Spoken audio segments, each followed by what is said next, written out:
capítulo Amor que amansa. Amor que é amor, amansa. Descansa na fronha os artifícios da bravura. Retira as armaduras, corta unhas em dias de chuva e faz vir à luz palavras macias, que não combinam com bigodes. Mulher que sabe o que quer não se dobra, mas redobra o cuidado para não virar quase homem. Esquecer o que sabe sobre o ancestral conduta que lhe permite administrar o mundo mesmo sem parecer que o faz. Mulher que é mulher, faz da fragilidade o seu escudo. Seu grito de guerra é manso. É no seu olhar que descansa o remanso do mundo. A comadre Efigênia é um caso assim. Munida de desprezo invejável, soube muito bem utilizar o poder que os seios e ovários lhe atribuíram. Quando chegou em sua vida, Amâncio era portador de um pensamento insuportável, de um temperamento insuportável, além da péssima mania de cuspir compulsivamente pelos 4 cantos do mundo. Era incapaz de um gesto de carinho em público. Criado no mais rigoroso sistema de família, modelo humano, que ensina ao homem a dura missão de comandar o mundo. Amâncio era uma discrepância absoluta com o próprio nome. Nada de manso, nada de terno, nada de polido. Em dias de sofrimento, a expressão sisuda. Em dias de alegria, a expressão de indiferença. Um estoico na conduta. Rosto que não se entregava ao movimento dos músculos, que nos emprestam expressões amorosas, humanas, viventes. Ninguém conseguia entender a opção de Efigênia. Parentes gritavam, indignados, manifestações públicas de repúdio pela aparente indigência amorosa a que era submetida nossa meiga e prendada menina de olhos ternos e, por acréscimo, azuis. Eu mesma quis interferir naquela relação. Argumentei com todos os meus recursos de arte dramática que o sofrimento de comadre Efigênia não valia o conforto daquela casa bem situada. Rua Oscar de Oliveira Lima, divisa com o Fórum, frente para a Praça da Matriz, esquina ajardinada, frondosa, iluminada, casa de miolo requintado, móveis de jacarandá, armários de sucupira, um ou outro detalhe em embuia, azulejos portugueses, cristais expostos por todos os cantos. Tudo muito sofisticado, mas triste, tristíssimo, sobretudo quando o nada manso, Amâncio, penetrava os umbrais com sua presença torpe e indigesta. A comadre Efigênia limitou-se a franzir a testa. Eu sabia muito bem o que o gesto significava. Desde criança, quando a vida ainda nos permitia banhos de rio que prolongavam nosso direito de sermos pequenas, ao passo que as bonecas nos antecipavam a maternidade, a testa franzida representava a reprovação. Mas a verdade não demorou a amanhecer em nossos quintais. O tempo foi respondido sem anseios. Aliás, o tempo responde a tudo. O fato é que, mais tarde, pude intuir que comadre trabalhava no silêncio, assim como a aranha faz crescer a sua teia. Os indícios do trabalho foram se avolumando. Vez ou outra, eu flagrava Amâncio cochichando ao ouvido da comadre. Gesto inadmissível para um descendente da família Astorga Camargo. A princípio, pensei que pudesse ser um recado lembrado, notícia que não podia esperar o bater do portão da rua, mas não. Os risos de ambos ajudou-me a intuir a verdade. Amâncio estava mudando, assim como o domador doméstica sua fera. A comadre realizava a proeza de amansar Amâncio. Atado a um laço invisível que tinha as pontas nas mãos da frágil Efigênia, o macho, aparentemente indomável, se aninhava como se fosse um gatinho aos pés da domadora. O cochicho me surpreendeu. O gesto recordava-me os amantes do cinema, o riso cúmplice, os olhares indecisos, seguros de que poderiam expressar os limites sem o risco da condição de vítima. A vida segregada, a palavra próxima, quase depositada na cavidade do ouvido, o sussurro, a fala particular, coisas que aos românticos pertencem. Quis unir aquela forma de dizer ao modelo que prevalece na linhagem dos machos. Manuel Rodrigues, Capitão Rodarte Freitas, Ulisses de Almeida Prado, homens com os quais Amâncio dividia tardes inteiras, negociando gado, testando arreios, discutindo investimentos, coisas que não combinam com conversas ao pé do ouvido. Manifestações públicas de carinho. Esses homens reconhecidos, homens, famosos pela bravura e pelo poder que a riqueza lhes trouxera, jamais seriam capazes de deixar fluir a fragilidade que o amor demonstra. Para eles, o amor é quase uma vergonha, forma de perder a hombridade, de tornarem-se vulneráveis, fracos. Suas mulheres, submissas mulheres, acostumaram-se às obrigações de alcova. E só. Mãos rudes e gestos curtos. O amor na submissão não tem delonga. O beijo não existe. As mãos não se entrelaçam, cúmplices. O que há é a ordem definitiva, a palavra de sempre, o vão das pernas, desnudo, humilhado, porque ainda é cheio de pudor. Muitos testemunham que Eustáquio Viana Belo morreu de um mal provocado pelo seu finado marido, o coronel. Muitos testemunham que Eustáquia Vieira Belo morreu de um mal provocado pelo seu finado marido, o coronel Paulo Belo, ao cumprir suas obrigações de alcova. Certeza ninguém tem, mas 2 ou 3 vezes na semana, logo pela manhã, as empregadas precisavam lhes aplicar compressas de água quente e erva medicinal pelo corpo. O unguento era para aliviar alguma forma de sofrimento.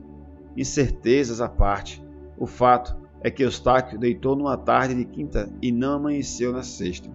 Eustáquia. Pouco se sabe sobre o ocorrido.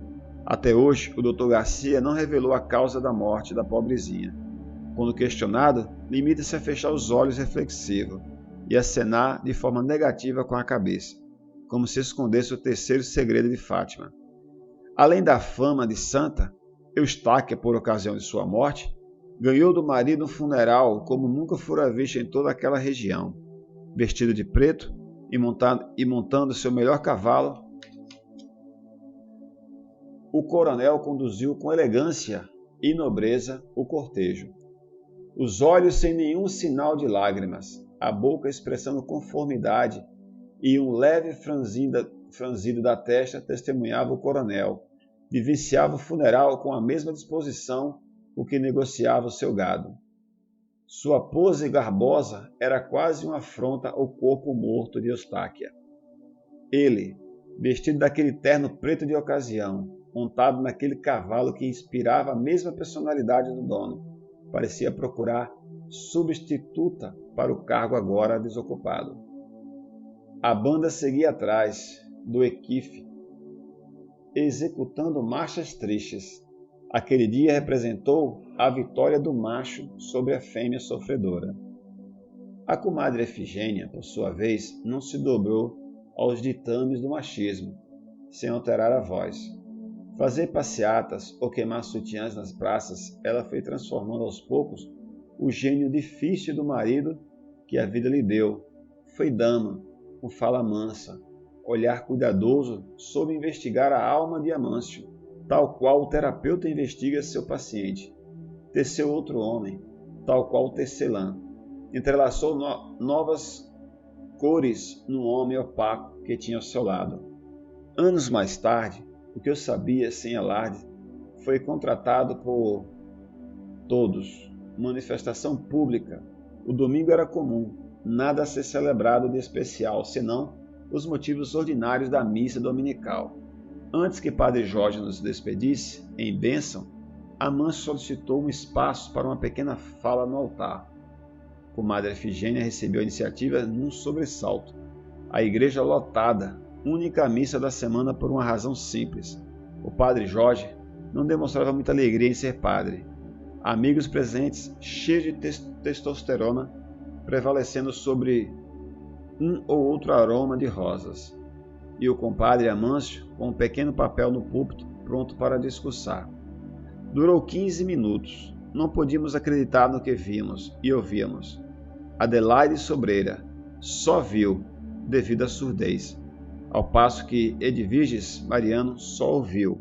O glaucoma não lhe perdoou o destruído com a pressão dos olhos. Com a voz embargada e as lágrimas correndo sem restrições, Amâncio fez uma declaração de amor que para sempre ficará registrada na memória daquela igreja.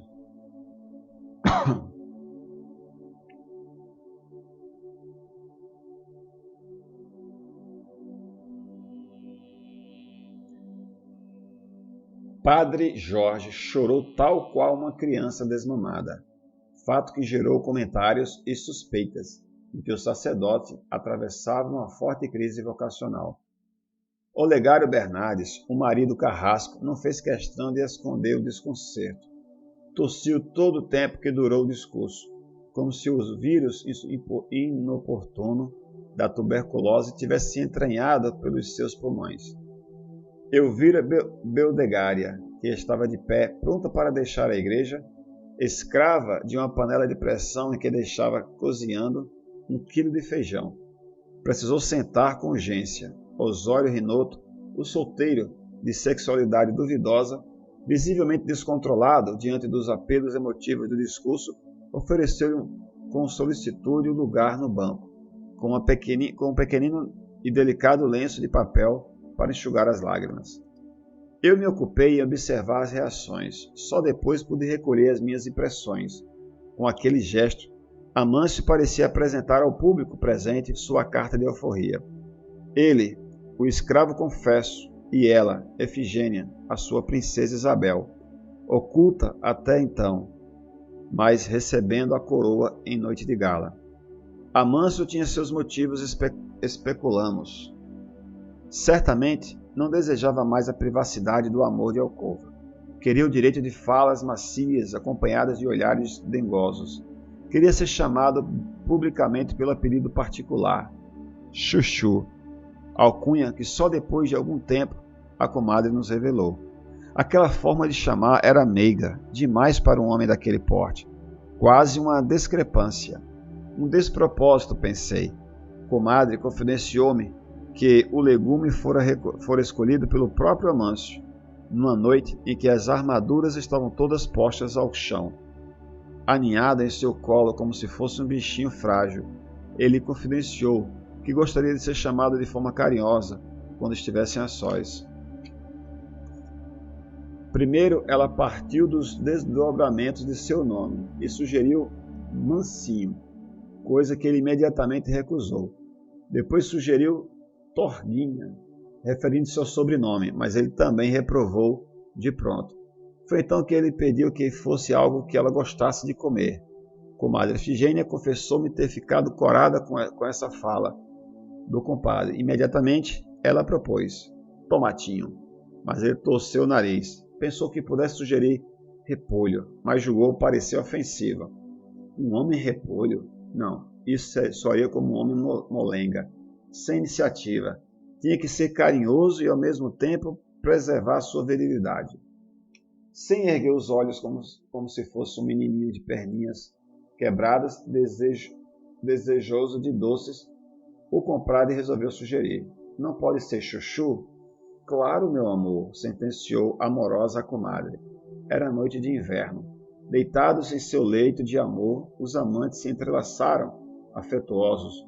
Com a luz já apagada, a comadre Efigênia batizou assim como o padre Jorge batizava os seus catecúmenos. Ele deitou Amâncio e levantou o chuchu. Confesso que admiro esse jeito que a comadre teve de amansar o compadre Amâncio.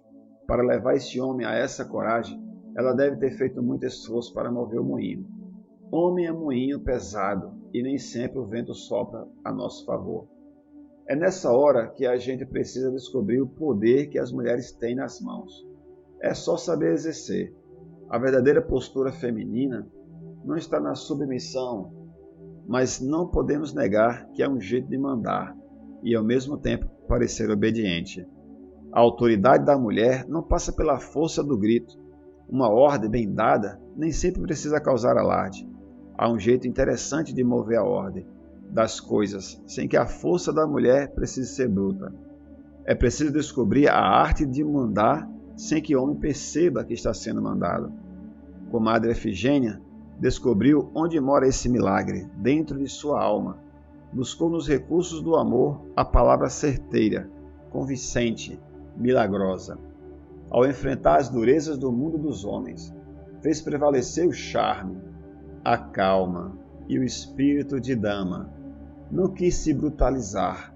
Ao contrário, cada dia mais mulher, colocou todos os seus hormônios para lutarem a seu favor. E venceu. Ela sabe das coisas e aprende com ela. Macho bom é macho domesticado. Fim do capítulo. Fala galera, tudo bem? Olha só, muito obrigado por ter acompanhado o vídeo até esse momento. Quero agradecer a você por ter se inscrito no canal, deixado seu like. Se ainda não fez isso, o momento é agora. Se inscreva, deixa o like, deixa seu comentário, compartilha e não esquece de acionar o sininho das notificações. Saudações, tamo junto, até o próximo vídeo.